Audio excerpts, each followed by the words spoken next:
तो आइए बढ़ते हैं एक्सरसाइज 4.2 के अगले क्वेश्चन नंबर 6 की तरफ, जहाँ पर दिया गया ये डिटर्मिनेंट इक्वल टू 0 प्रूव करना है, इसकी वैल्यू 0 प्रूव करना है। इसके लिए आइए लेते हैं सबसे पहले let A is equal to, इसको एक मैट्रिक्स बना लेंगे 0 a minus B minus A 0 minus C B C 0।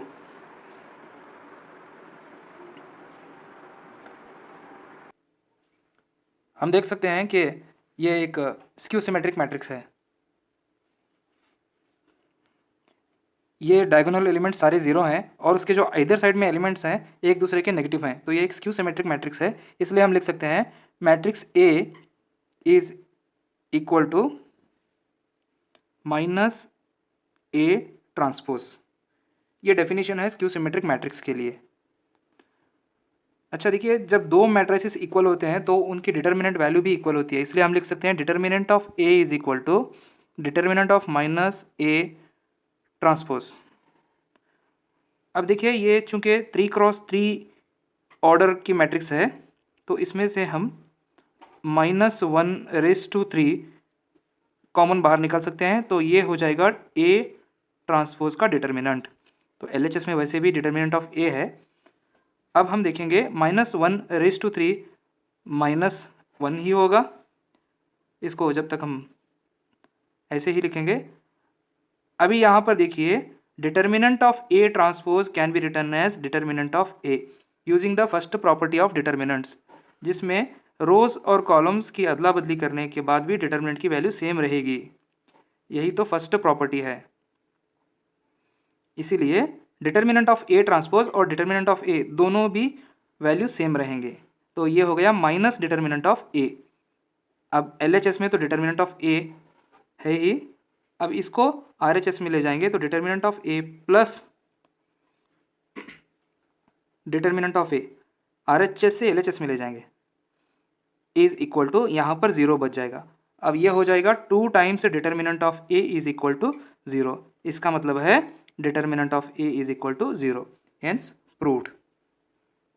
फिर आइए बढ़ते हैं अगले क्वेश्चन की तरफ, क्वेश्चन नंबर 7, जहाँ पर इस डिटर्मिनेंट की वैल्यू इक्वल प्रूव करना है 4a² b² c² के।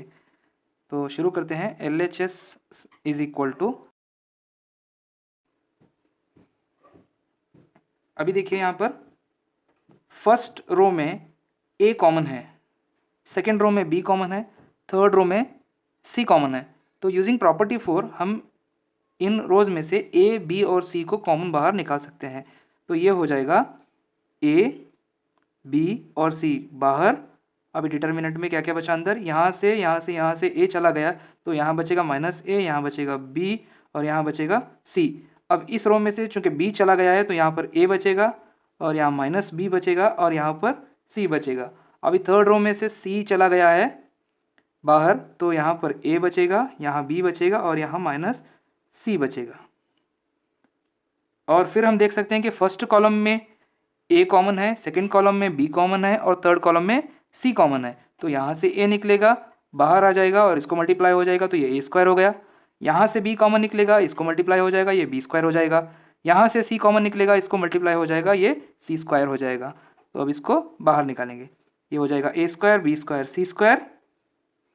यहाँ से a निकल गया है, इसको मल्टीप्लाई होके a² हो गया तो यहाँ पर -1 और 1 बच गया। यहाँ पर बचेगा, यहाँ से b चला गया तो यहाँ 1, यहाँ -1 बचेगा और यहाँ पर 1, इसी तरह से यहाँ पर 1 1 और -1 बचेगा। अभी हम कॉलम ट्रांसफॉर्मेशन अप्लाई करेंगे।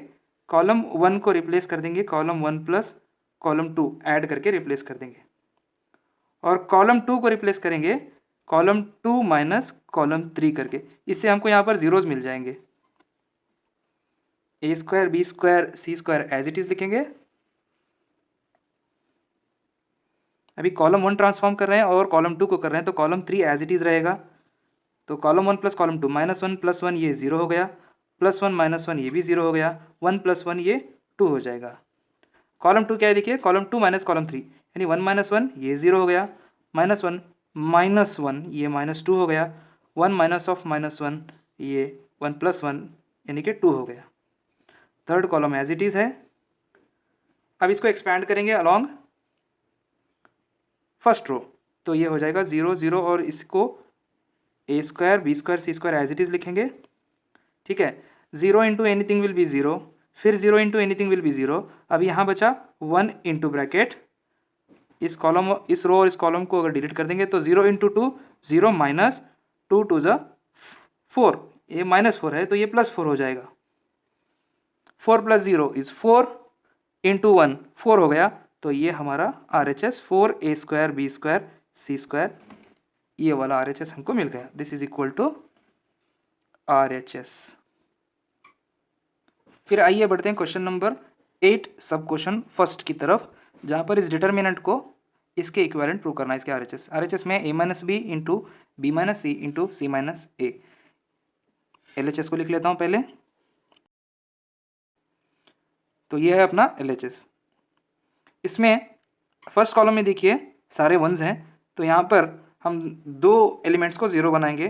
किस तरह से देखिए, रो 1 को ट्रांसफॉर्म करेंगे रो 1 माइनस रो 2 करके, यानी कि 1 माइनस 1 ये 0 हो जाएगा, और जिसकी वजह से हमको a माइनस बी यहाँ पर मिल जाएगा, ये पहला वाला, और b माइनस सी एक और हमको चाहिए, तो b माइनस सी के लिए रो 2 माइनस रो 3 करना पड़ेगा, तो रो 2 को रिप्लेस करेंगे रो 2 माइनस रो 3 से। तो ये ट्रांसफॉर्मेशन यहाँ पर अप्लाई करेंगे, 1 minus 1 is 0, a minus B ये हो जाएगा a square minus B square. ठीक है, रो 1 माइनस रो 2 करने की वजह से ये 1 माइनस 1 0 हो गया, ये a माइनस बी यहाँ हो गया, ये स्क्वायर माइनस बी स्क्वायर। अभी रो 2 क्या है देखिए, रो 2 माइनस रो 3, यानी कि रो 2 माइनस रो 3, 1 माइनस 1 ये 0 है, b माइनस सी, और ये हो जाएगा B square minus C square, और third row as it is लिखेंगे 1 सी और सी स्क्वायर।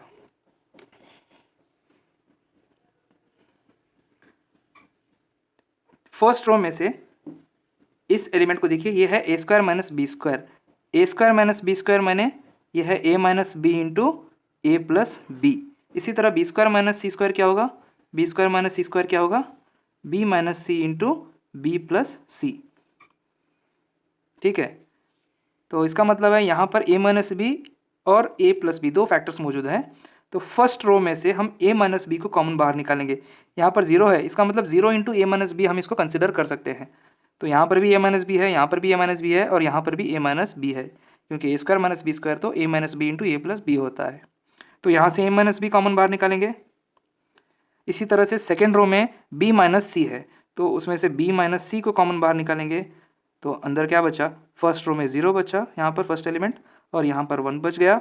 अब a square minus B square यानी कि a minus B into A plus B में से a माइनस बी चला गया, तो यहाँ पर बचेगा a plus B.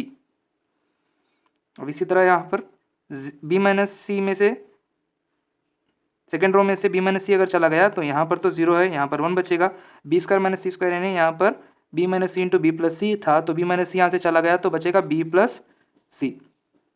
Third row as it is लिखेंगे। अब इसको अलॉन्ग फर्स्ट कॉलम एक्सपेंड कर देंगे। ठीक है, ये है a minus B as it is, ये है b minus C, 0 into anything is 0, first term 0 हो गया, 0 into anything is 0, second term भी 0 हो गया। थर्ड टर्म देखिए 1 into bracket this into this minus this into this करेंगे, 1 into B plus C minus 1 into A plus B करेंगे, 1 into B plus C है, minus 1 into A plus B होता है, लेकिन चूंकि ये माइनस है तो ये A plus B minus A minus B हो जाएगा। अब ये plus B minus B cancel हो गया, तो यहाँ पर बचा सी माइनस ए, तो ये हो गया a minus B into B minus C into C minus A. तो this is our required RHS।